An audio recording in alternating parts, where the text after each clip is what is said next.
Hello mga siyang, may buntag sa Pilipinas, may gabi sa US, o sa madaling araw ron sa kuan, sa Middle East, di ba? Namahaw ko kay, uy, ilahang kuan karon buhay, quarantine. Naghatod na sila og kuan, nangkaon na sayo mo kun mata. Kuan nila ha, sa man bihon nga nay sabaw. Tapos nagkape ko, tapos itlog. Sa nga ay. Sayo ko kamataron, kay sayo man kog tulog. Maaga ko natulog kagabi, hindi ako nakasupport. Hindi ako nakasupport sa LS. Tulog ko sa ulo ko, tapos minum ako ng gamot na pang migraine. Ayun, tulog. Tulog sa Carmelite. Sa agad ako nagising. Mahapot na.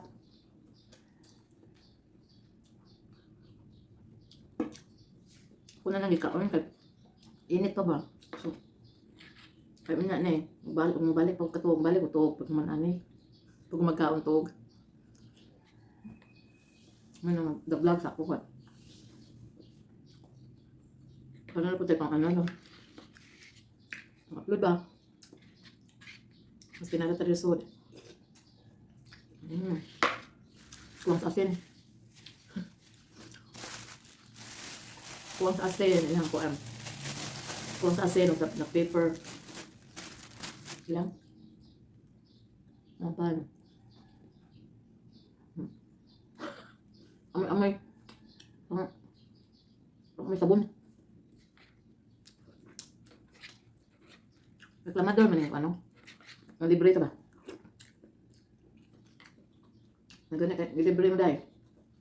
Hindi ka reklamo pa mo, taon. Ang libre, mahal ko.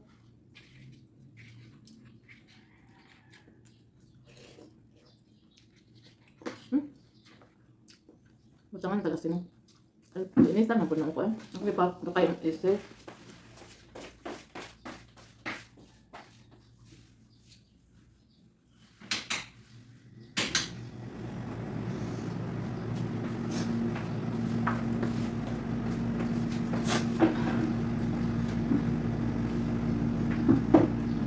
Ka-10 days na karon. Ka-10 days, then dapat uwi na kami ngayon. Another travel. Ako sabi lang, step back. Kasi galing kami sa Redless country. So, in-extend lang, 4. Dapat hindi na mag-quarantine sa probinsya. Kaya 14 days naman dire.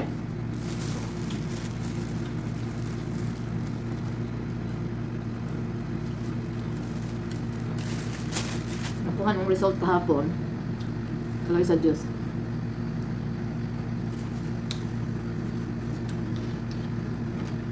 Positive sin ako. Negative kami lahat.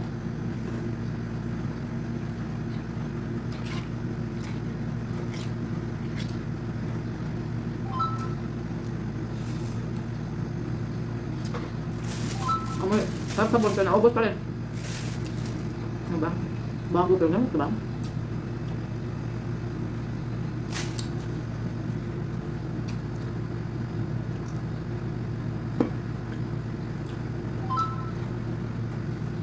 Taba.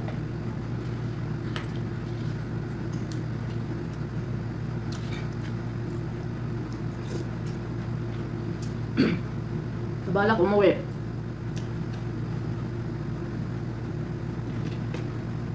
Na magbakasyon lang, wag na. Ay, isang buwan din. Isang buwan din ang quarantine.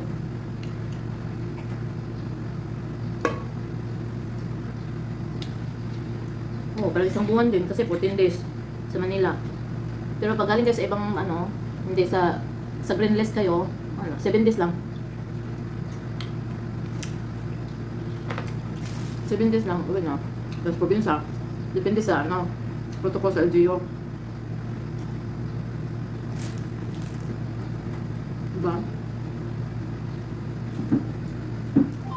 Kasi 7 days. Ganun din, kung magbakasyon lang, hindi na lang uwi. Sa 2023 pa. Diyos ko. Pabalik umuwi, huwag mo nang umuwi ang bakasyon, ha? Kung for good, okay lang.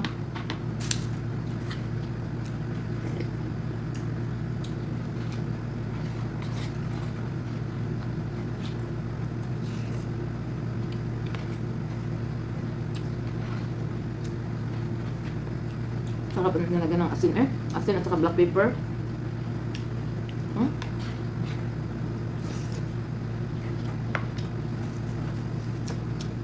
Pag hindi ka komportable sa kinain mo, parang wala lang. Buti na ngayon yan, sabaw. Ay, sa ilang araw, puro rice eh. Rice talaga sa Pilipinas, no? Kaya para kung tambak ditong pagkain kasi ibang oras ang tulog. Ngayon, tulog din ako maghapon ngayon. Tapos para sa mamayang gabi, makasupport ako. So mag-LS. Kahapon makasupport ako pero nakatulog ako eh. Hindi pag nakag-inom talaga ako sa gamot ko. Sakit kasi ng ulo ko. Sakit ang ulo ko kahapon. Tapos, inom ako ng gamot. Wala kasing sabog, parang akong makadroga. Huwag kainom sa gamot na pang migraine.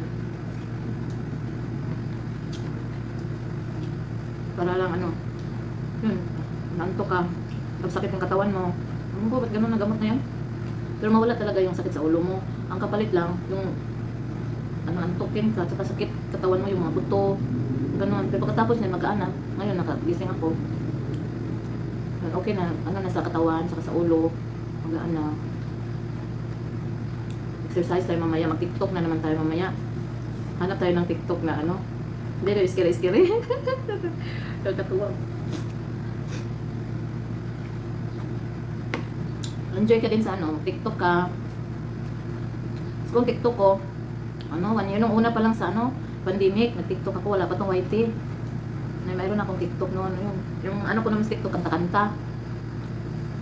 Tapos yung nawala yung tiktok, na napunta na naman sa YT, yung YT na. Ngayon dito sa quarantine, sabi ko, mahina ang internet. So hindi ako magbukas sa sa YT. Kasi para akong hindi makarelax din ba? Kasi puro ako tingin sa mga naglo-loading, nagaganon. Tapos tawag sa reception. Bakit wala? Nagbayad naman ako ng 2 extra. Wala pa rin, nagaganon. Yun, nila. Ewan ko, lampas na ako ng 7 araw. Siguro, mga leksyon yan pag nalabas na. Sana makalimutan nila yung extension. Na-extend ko ba? Tapos wala pang extension. Nakapagod pa. Nandun sa layo yung mga charger, ay yung saksakan. So, pag ang bilis naglubot ng mga cellphone dito. Ewan ko kung bakit. Mahina siguro ang nila dito. Yung bang connection.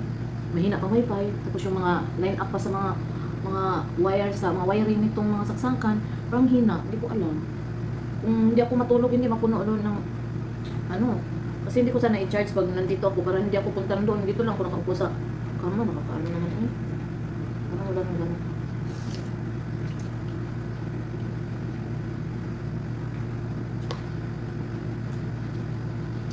Rice talagang kanila. Tapos marami pang rice. Marami silang magbigay ng pagkain.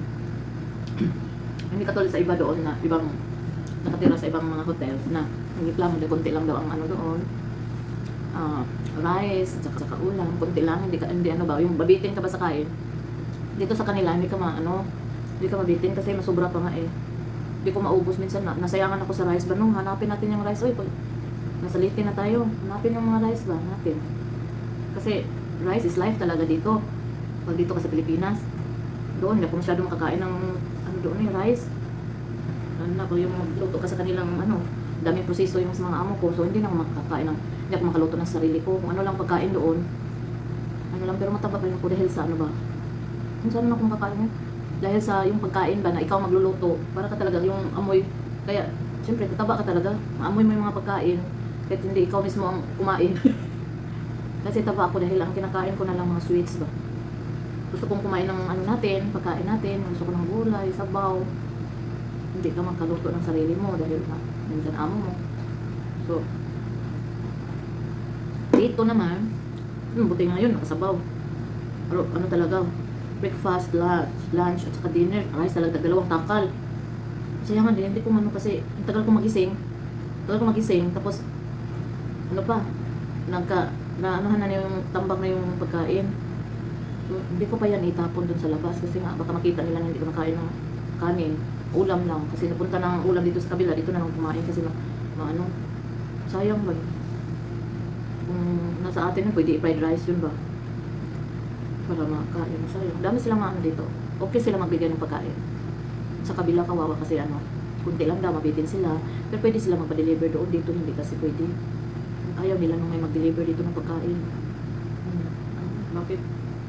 Kasi, siguro, ano na lang, ipinsa na lang siguro sa kanila. Mga mabait naman din ng mga tao. Kasi kasuhin ka ba? Pero nahingi ako kahapon, nahingi ako kahapon ng bedsheet, siguro nakalimutan, hindi ko na din sinabi, kaya natulog na ako. Hindi ko, magpalit ako ng bedsheet. Kasi Makati na ba? 4 na araw. Tapos, wala man. Siguro nakalimutan. Natulog na ako. Kung nag-doorbell man sila, hindi ko alam, nahala sila doon. Okay sila. Nagtsamba lang kami dito kaysa doon sa kabila kawawa. Tapos ano pa, nakakatakot pala doon. Mabuti lang kami ang nauna. Nauna ba sa bus na paghati dito. Dami dami namin ka-GC. Puro reklamo.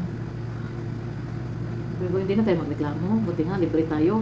Diba? Libre talaga. Sana naman pag ano doon pag ano din doon na sa Leyte, ano pa rin, libre. Pero depende man sa ano, kahit libre, papayarin ka pa din. Ano ba, depende sa LGU nyo. Kung mangwarta ba. Mayroon naman talagang ganyan. Depende sa mga ano. Diba? Kung gising inyong inday, tutulog ako. First time ko nakatulog ng buong gabi. Tapos maaga ko nang gising. Ngayon na, alas 5. Tapos sinantay ko muna maghatid. Sabi ko, balik sana ako matulog. Hindi naman ako makatulog.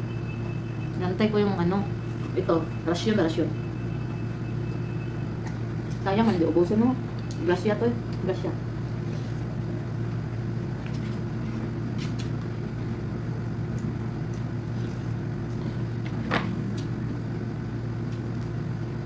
Kahapon, alas 8 na kasi umagang tulog. Kasi siguro sumakit ang ulo ko. Whole night. Hindi ako natulog. Nasahan niya kasi ko ba? Doon sa Abu Dhabi na, ganong oras. Kaya dito din siguro. Tapos ano ka pa sa mag-support ka, di ba?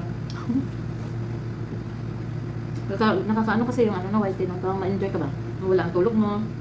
Yung mga kanta-kanta. Sayaw-sayaw. Di ba? Enjoy lang. Thank you, Lord. Kung wala, siguro white tea. TikTok na. Siguro wala ang TikTok. Wala, bugnot. Bugnot yan dito sa ano.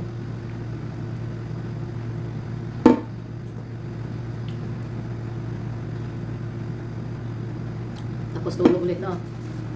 Sarap buhay. Sarap buhay. Pero, nakabunot din. Sabi na sarap buhay natin. Kain tulog lang tayo dito sa kung i-extend pa ng 14 talaga, 14 days. Then, halimbawa sana 14 days talaga sarado, hindi ni ka 15. Hindi siguro, mga 14 siguro eksakto mga 14 siguro may alis. Kasi, mayroon na kami result, so okay na. Antay na lang sa taga-uwa kung sa mga kaganapan nila. Ngayon sana dapat, last day, ika 10 days na.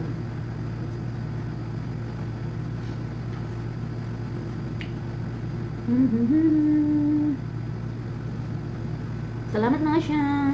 Ito lang ang aking morning vlog. Ay, nakagising ng maaga for the first time. Ika 10 days. Dati, magano man ako matulog hanggang alas 5. Magkuhan, alas 5 no. Tapos, alas 5 pa sila maghatid. Antayin ko yan na maghatid ng itong pagkain. Kasi pasok ko para hindi man doon sa labas. Pasok ko, tapos matulog na ako. Minsan, kainin ko muna, tapos tulog. Bago matulog. Kasi para, tuloy-tuloy na bang tulog ba? Minsan kasi, wala, nakatulog na lang ako. Pagkatapos mag-ilis. Diretso. Ayun, tambak yung dalawang doon. Breakfast at saka lunch, tambak doon. Mag-doorbell, hindi na mag-doorbell. Alam namin natulog mga tao. Hindi na mag-doorbell sa umaga. sa ano lang, tanghali, mag-order sila tanghali at saka sa hapunan. Yun. Mahaba na ang ating istorya.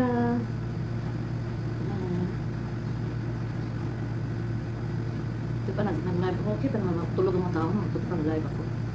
Ilaisip ko lang, kasi ang aga-aga naman. Hindi ko, record na lang ako. Sa magkanang kuan.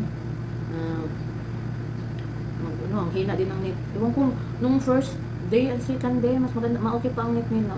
Pag ano, wala na, siguro na gano'n yung iba connect na yung iba, nagdagdag ng ibang gadget, kasi isa lang talaga ang ano dito, allowed. So, bye-bye na siya! Bye-bye! See you my next vlog!